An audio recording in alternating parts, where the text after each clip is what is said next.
Hi అండి. Mister attitude Ravan part 14. ఊర్విళ్ళొచ్చే మార్పుని ఆయు గమనిస్తూ ఏం చెయ్యాలి? అంటే కొంచెం తగ్గినట్టే ఉంది అనుకుంటూ మత్తుగా కళ్ళు మూతలు పడుతున్నాయి. బంగారు, లేరా బంగారు అని పిలుస్తూ ఉంటాడు ఆయు. ఊర్వికి పూర్తిగా తన మీద తనకు పట్టు కాలిపోయి ఆమె ఇంకేదో కోరుకున్నట్లు అనిపిస్తూ ఉంటే బంగారు అని పిలుస్తున్న ఆయు పైకి చేరి గట్టిగా తన్ని హత్తుకుంటుంది ప్రేమగా. క్షణంలో జరిగిన దానికి ఆయు షాకయ్యి, ఏంటి బంగారు, కొంచెం నువ్వు కంట్రోల్ చేసుకోరా, నిన్నిలా చూస్తూ ఉంటే నాకేదోలా ఉంది అంటాడు. ఊర్వి ముద్దు ముద్దుగా మూతి ముడుచుకుని, నీకేనా అనిపించేది? నిన్ను చూడగానే ఇదిగో ఇక్కడ అని వేలితో ఆమె గుండె భాగాన్ని చూపెడుతూ ఎంత అలజడి కలిగిందో తెలుసా? నువ్వు నన్ను పట్టుకున్న ప్రతిసారి కూడా అంతే. నిన్ను చూడకపోతే ఇది ఆగిపోతుందేమో అన్నంతగా అనిపిచ్చేది అని తన మనసులో మాటలు చెప్తూ ఉంటే ఆయు తన్ని అలానే చూస్తూ ఉంటాడు, తన మొహాన్ని. మొదటిసారిగా ఊర్వి తన్ని ఆయు అని ముద్దుగా పిలవటం తనకి చాలా నచ్చింది. బంగారు మళ్ళీ పిలువు అంటాడు లాలనగా. ఆయు మాటకి అతని కళ్ళల్లోకి చూస్తూ, నాకు నువ్వంటే చాలా ఇష్టం ఆయు. నువ్వు నన్ను పట్టుకున్నప్పుడు, ముద్దు పెట్టినప్పుడు, నాపై హక్కు చూపిస్తున్నప్పుడు ఎంత బాగుంటుందో తెలుసా? ఎంతగా నన్ను నేను కంట్రోల్ చేసుకుంటున్నానో నీ దగ్గర బయట పడకుండా ఉండడానికి. అది మొహం అదోలా పెట్టి ఆమె మొహంలో భావాలను అందంగా తిప్పుతూ చెప్తున్న కళ్ళని చూసి నవ్వుకుంటూ, ఎందుకు బంగారం అలా చేసుకోవటం? నా దగ్గర నీకు అన్ని హక్కులు ఉన్నాయిరా అంటాడు. అంటే నేను కూడా నిన్ను చాలా చాలా ఇష్టపడుతున్నానని తెలిస్తే ఒకవేళ నీకేమైనా అవుతుందేమోనని భయం. నీకు దూరంగా నిన్ను విడిచి నేను ఉండలేను ఆయు అని ఆయు గుండెలపై తలబెట్టి ఏడుస్తూ ఉంటుంది ఊర్వి. భయం ఎందుకు? ఇష్టమని చెప్తే నాకేమవుతుంది చెప్పు అని ఆలోచిస్తూ అతని ఎదపై పడిన ఊర్వి కన్నీటి తడికి కంగారుగా అడుగుతాడు. ఏంటి బంగారు, ఏడుస్తున్నావా? ఇటు చూడు బంగారు, నీ కంట్లో నీళ్లు చూడలేనురా.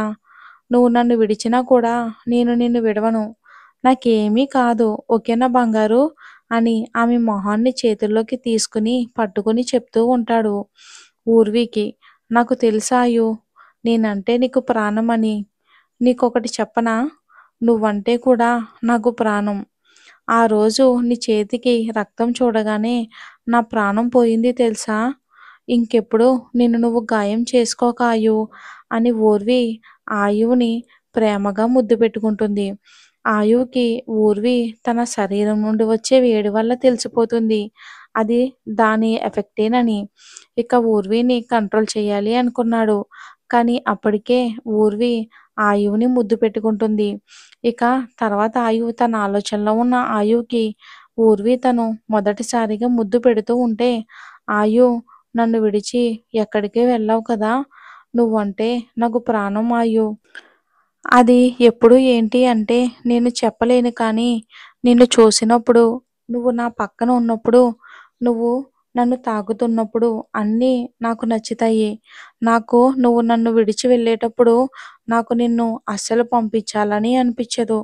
కానీ మళ్ళీ నీకు నా వల్ల ఏమైనా అయితే అది నేను క్షమించుకోలేను అని అతని చెవిలో చెప్తూ ఉంటుంది ఊర్వి.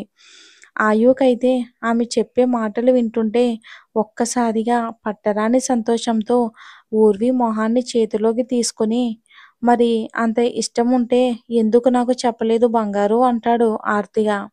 ఊర్వి ఆయువుని చూస్తూ, నాకు ఇష్టమైన వాళ్ళందరూ కూడా నాకు దూరం అవుతారు ఆయు. నువ్వు కూడా నాకు దూరం అవుతావు. అందుకే చెప్పలేదు అని ముద్దు ముద్దుగా చెప్తుంది ఊర్వి. అయినా నేనెందుకు దూరం అవుతాను?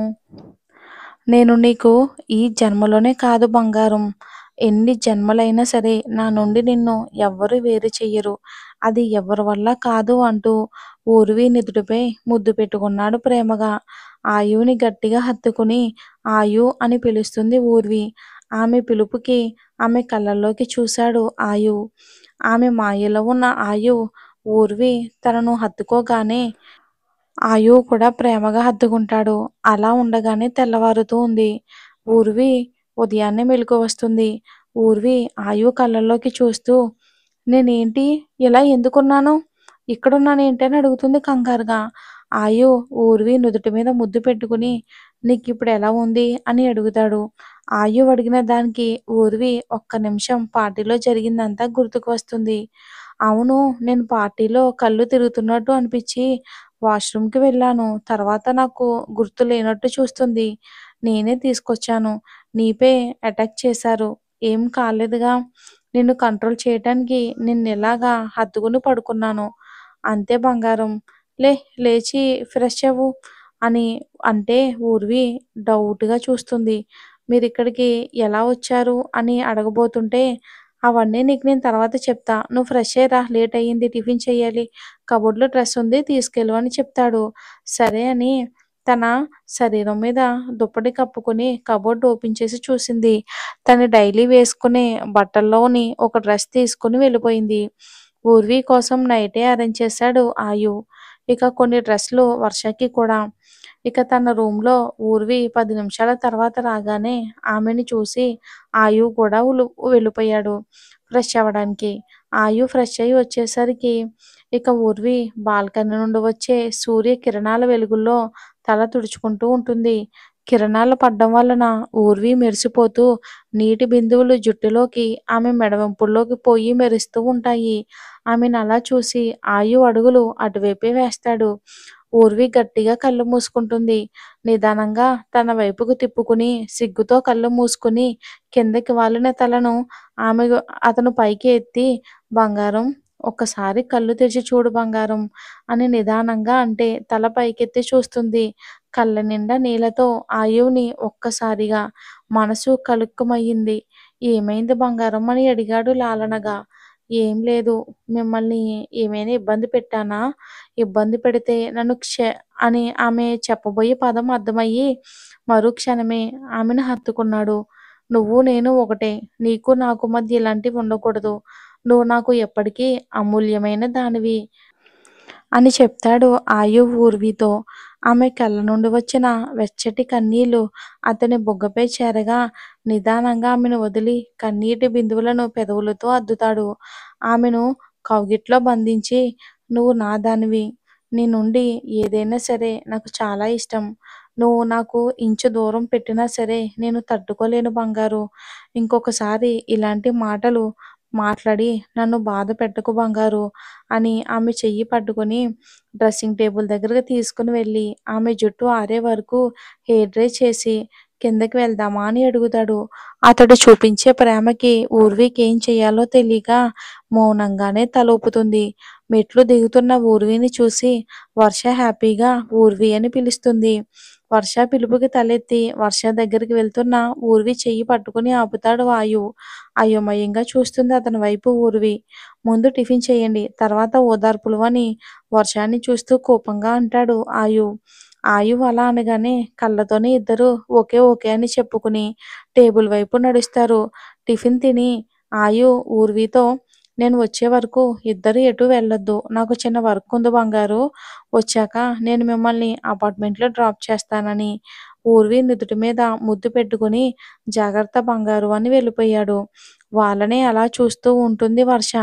ఇంకా ఆయు వెళ్ళిపోగానే ఊర్వి దగ్గరకు వచ్చి పట్టి పట్టి చూస్తూ ఉంటుంది వర్ష ఊర్విని. ఏంటే అలా చూస్తున్నావు? ఏం లేదే, అంతా ఓకేనా? ఏమైనా అని సాగదీస్తుంది వర్ష. ఛ! అడిగేదేదో సూటిగా అడిగి చావే. అంటే రాత్రి నీకు అలా ఏమైనా ఫీలింగ్స్ బాగా పెరిగిపోయి ఆయుషారు నిన్ను అదేనే నువ్వు ఆయుషాన్ని అని వర్ష అలా అడగగానే ఊర్వికున్న డౌట్స్ అన్నీ తీర్చినట్టు అనిపించింది వర్ష. అప్పుడు అర్థమయ్యింది ఆయు మాటల్లో ఉన్న అర్థం. ఇంక అలాగే లేచేసరికి తను ఉన్న పరిస్థితికి నన్ను నేను అలా చేయడానికే అలా చేశారని మనసులో ఆయువుని పొగుడుకుంది ఊర్వి. ఇక చెవి కోసిన మేకలా అరుస్తూనే ఉంది వర్ష. ఆమె అరుపుకి తేరుకుని, అబ్బా అబ్బా ఏం కాలేదే, బాగానే ఉన్నా, నువ్వు అరవకు అంటుంది ఊర్వి. అంతేలేవే, నాది అరుపులా? నైట్ నుండి నీకేమవుతుందో అని భయంతో చచ్చిపోతుంటే నువ్వు నన్ను విసుక్కుంటున్నావు. అని మూతి ముడుచుకుని కూర్చుంటుంది. ఊర్వి చిన్నగా నవ్వుకుని నాకేం కాలేదు. ఆయువుగారు చూసుకున్నారు. బానే ఉన్నా చూడు అని అంటుంది. వర్ష హ్యాపీగా ఊర్విని హగ్ చేసుకుని మాటల్లో పడిపోతారు. ఒళ్ళంతా దెబ్బలతో కేవలం కొన ఊపిరితో చేరి కట్టి ఉంటాడు విజయ్. మాట్లాడడానికి కూడా ఓపిక లేక మూలుగుతూ ఉంటాడు. గెస్ట్ హౌస్ బయట ఆయు కారు ఆగగానే సెక్యూరిటీ గార్డ్స్ వచ్చి డోర్ తీస్తారు. అప్పటి వరకు ఎంతో ప్రశాంతంగా ఊర్వి మాటలు గుర్తుకు వచ్చి ఆయు ఒక్కసారిగా కోపంతో రుద్రుల్లా కళ్ళు ఎరుపు రంగులోకి మారి చూసేవాళ్ళ గుండెల్లో వణుకు పుట్టేలా ఉంటుంది. అతని నడక, అతని శ్వాస ఎంతో వడివడిగా విజయ్ రూంలోకి వెళ్ళి అతని ఎదురుగా కుర్చీలో కూర్చుంటాడు. ఆయువుని చూసిన విజయ్‌కి ఊపిరి ఆగినట్టే అనిపించింది. గుండె కొట్టుకోవడం కూడా మానేసిందేమో అన్నట్లు అనిపించింది విజయ్‌కి అతన్ని చూస్తుంటే. ఏం మాట్లాడకుండా చూస్తున్న అతని చూపుకు విజయ్ వణికిపోతుంటే ఓపిక అంతా తెచ్చుకుని ఏమీ ఎరగనట్టు నన్నిక్కడ ఎందుకు ఉంచారు సార్ అని అడుగుతాడు. మరి ఆయు విజయ్‌ని ఏం చేస్తాడో చూద్దాం.